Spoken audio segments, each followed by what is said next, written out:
All right, I'm going to show you guys the derivative by definition, and where it comes from is if we take, and I'm showing here on a curve, we take this point. This point is the point x, f of x, all right? And if I take that point and I go a distance, maybe h to the side, so I go a distance h. This point will be x plus h, because that distance here, this is x, and that's h more, so that's x plus h. So if I plug that in, I have f of x plus h. So those are my 2 points I have. But if I find the slope between those 2 points, if you remember the slope between 2 points, you know, your y2 minus y1 or x2 minus x1. So this is what you would get right here. You get f of x plus h, because that's the second y, minus the first y over x plus h minus x. The x's cancel and you get this equation. Now that right there finds the slope of that green line, the secant line. So if we look how this compares to here, if we take the limit as h approaches 0, okay, so if I'm going to take the limit as h approaches 0 of this function here, what I'm saying is if h is the distance between these 2 points, as h becomes 0, they become the same point. And that's why the derivative finds the slope of a tangent line, okay? So what we're going to do is, as this distance becomes 0, this point starts to move, and they become 1. So this is how we take a derivative, and our derivative finds our slope of our tangent line, so this right here is going to be our formula, all right? So I'm going to mainly show you guys how to do it. Our AP test doesn't really require us to actually do this. It does require us to understand this. So your derivative is the limit as h approaches 0.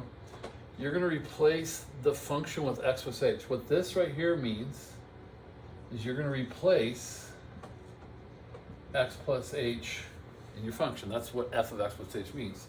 So I got 3 times x plus h squared plus 4 times x plus h. All right? That's just that part right there.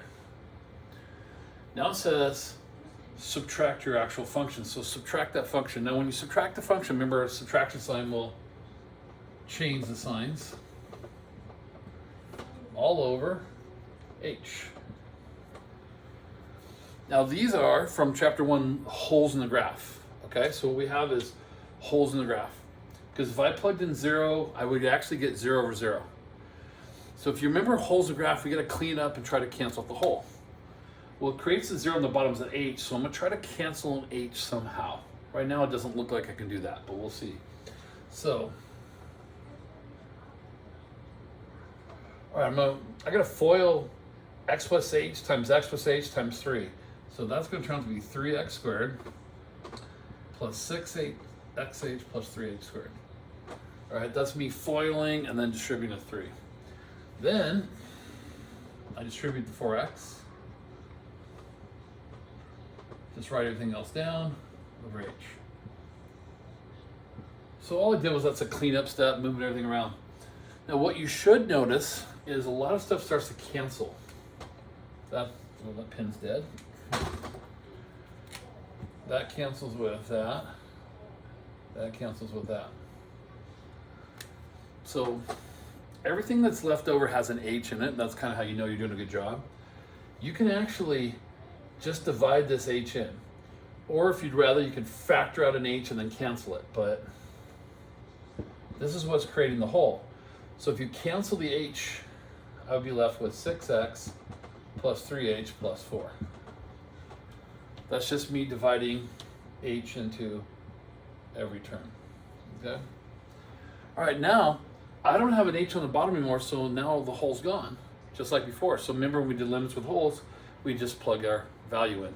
So plug in 0 for h, you end up with 6x plus 4.